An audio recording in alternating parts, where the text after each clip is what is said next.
Hello friends, welcome to Macabit Forum. The topic for today will be belt transmission dynamometer.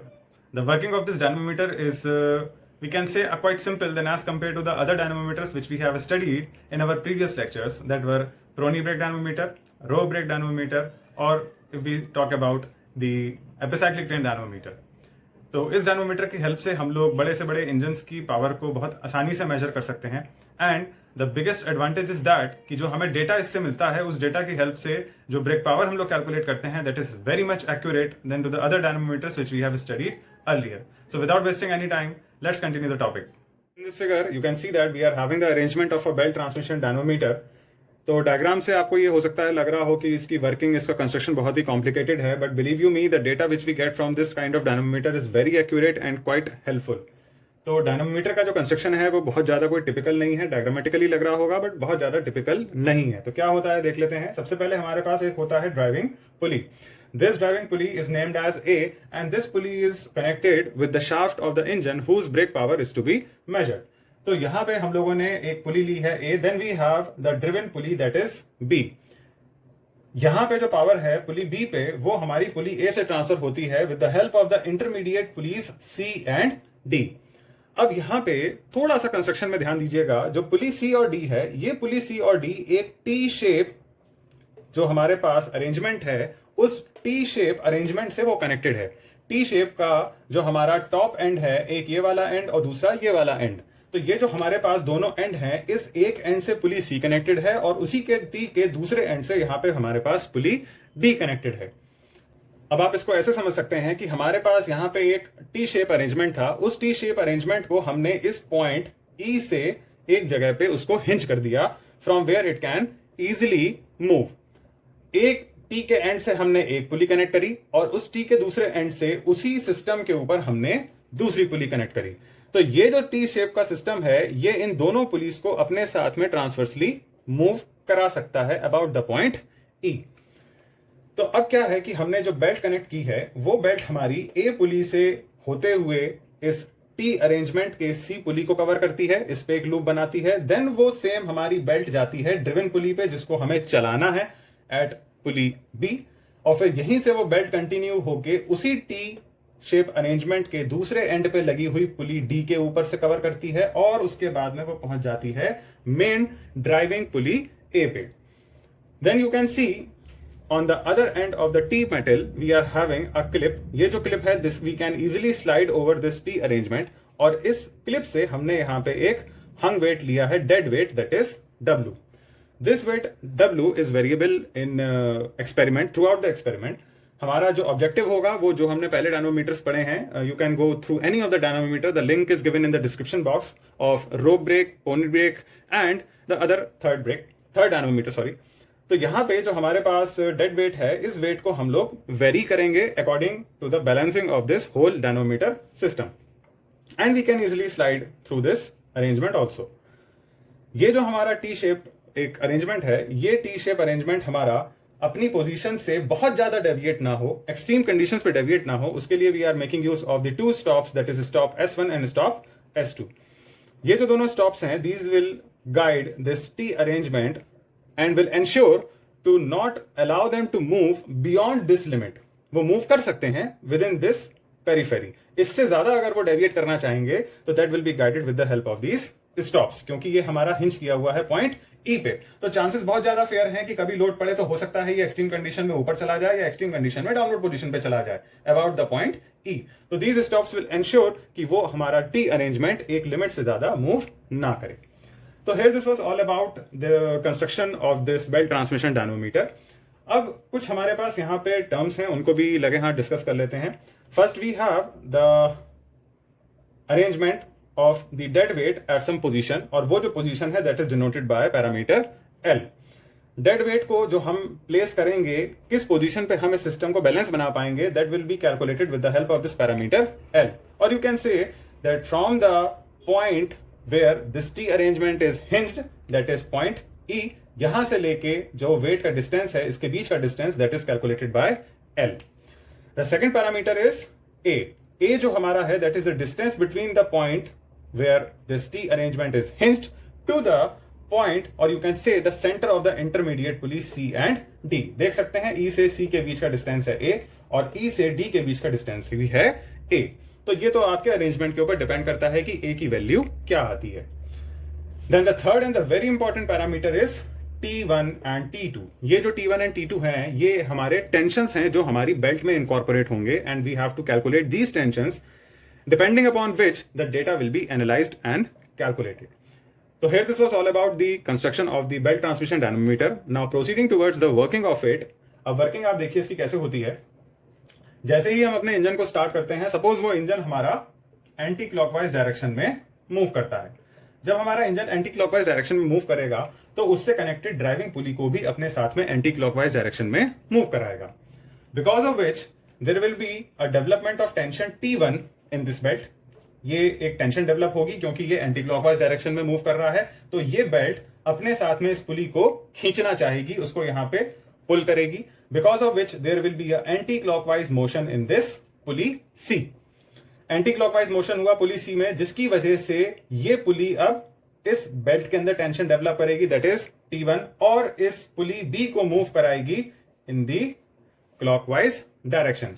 अब क्या हुआ, अब इस पुली सी ने इस पुली बी को अपने पास पुल कराया, जिसकी वजह से ये आपका क्लॉकवाइज डायरेक्शन में मूव किया। नाउ यू कैन सी, अब हमारे पास जो ये बेल्ट है ये जा रही है, एक लूप बना रही है पुली डी पे। अब जैसे ही ये पुली डी को मूव कराएगी तो पुली डी में भी मोशन कैसा आएगा, एंटी क्लॉकवाइज मोशन आएगा, जिसकी वजह से ये पुली एंटी क्लॉकवाइज डायरेक्शन में मूव करेगी और यहां से बेल्ट को अपने साथ में मूव कराएगी। तो here this was the working of belt transmission dynamometer, or you can say the motion in the belt of the dynamometer.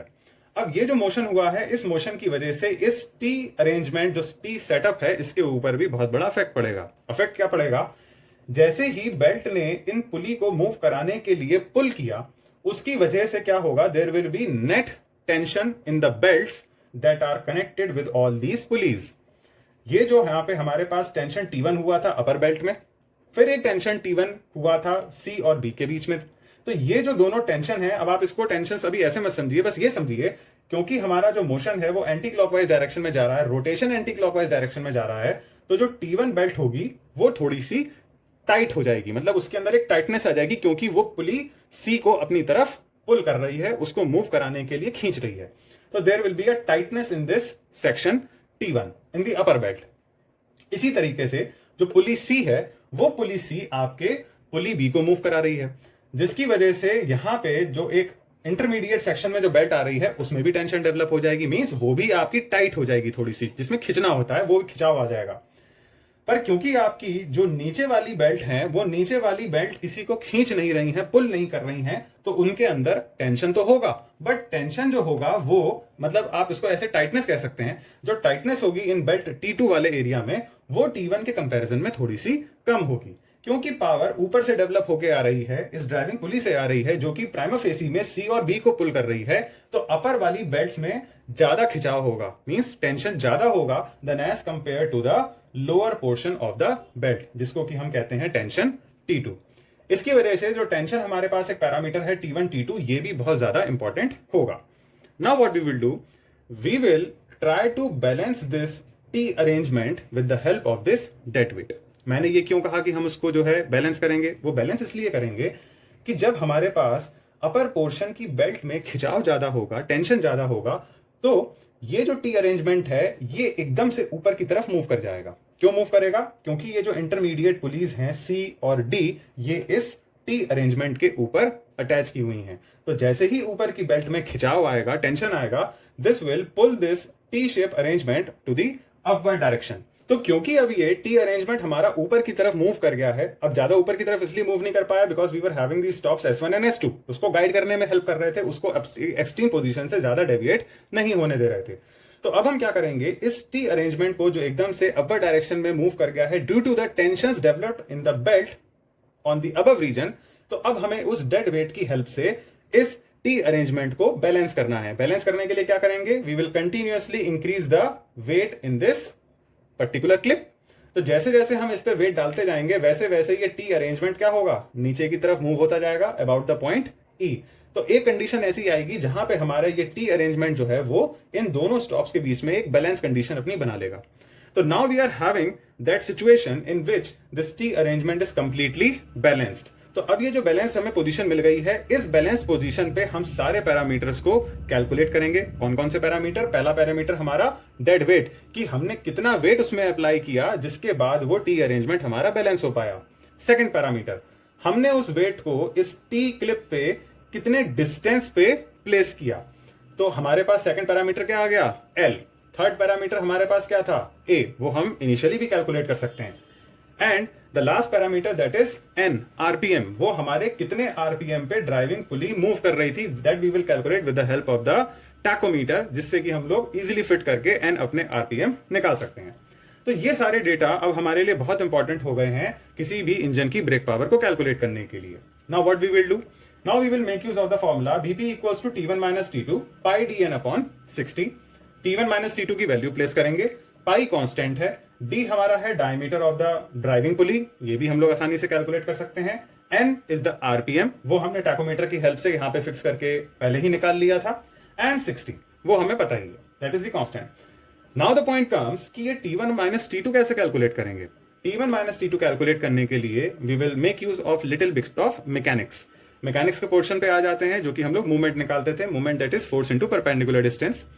Now we will try to take the movement about the point E, क्योंकि ये आपका आसानी से move कर सकता है about the point ई. तो हम इस ई के पॉइंट के अबाउट एक मूवमेंट क्रिएट करेंगे. Movement is force into perpendicular distance. तो मूवमेंट जो बन रहा है that is clockwise and that is anti clockwise. दोनों को हम लोग इक्वलाइज कर देते हैं. सबसे पहला हमारा एंटी क्लॉकवाइज में आ रहा है 2T1 into A. A is the perpendicular distance and 2T1 is the net tension developed in the belt. अब आप देख सकते हैं T1 हमारी क्या है? टाइटर साइड की टेंशन. तो 2T1 किस पे लगेगी? इस पुली के सेंटर पे. नेट टेंशन, एक टेंशन लगी पुली के राइट साइड में, एक टेंशन लगी पुली के लेफ्ट साइड में. तो जो दोनों की नेट टेंशन हुई, वो दोनों की नेट टेंशन क्या हो गई? वो हो गई हमारी 2T1. तो that 2T1 is the net force into perpendicular distance A. अब हम बात करते हैं क्लॉकवाइज डायरेक्शन की. क्लॉकवाइज डायरेक्शन में क्या है? आप देखिए पहले क्लॉकवाइज डायरेक्शन में क्या आ रहा है? Net T2. अब ये जो T2 है हमारा इस पॉइंट डी के अबाउट, दैट इज T2 यहाँ का, T2 दूसरी साइड का, लेफ्ट और राइट का.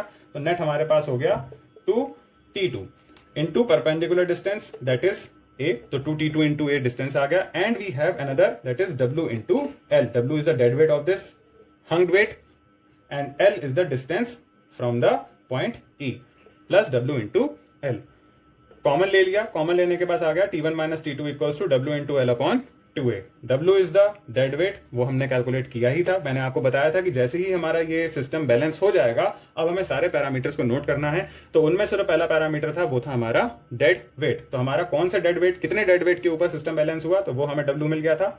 L कितने डिस्टेंस पे उसको प्लेस किया था, ये हमने यहाँ पे प्लेस कर दिया वैल्यू. और A जो कितने डिस्टेंस पे पुली को टी अरेंजमेंट में हमने हिंज किया था. तो इस डेटा से हम लोग निकालेंगे T1 माइनस T2 और उस डेटा को अपने इस पेरेंट फॉर्मूला में प्लेस करके निकालेंगे ब्रेक पावर.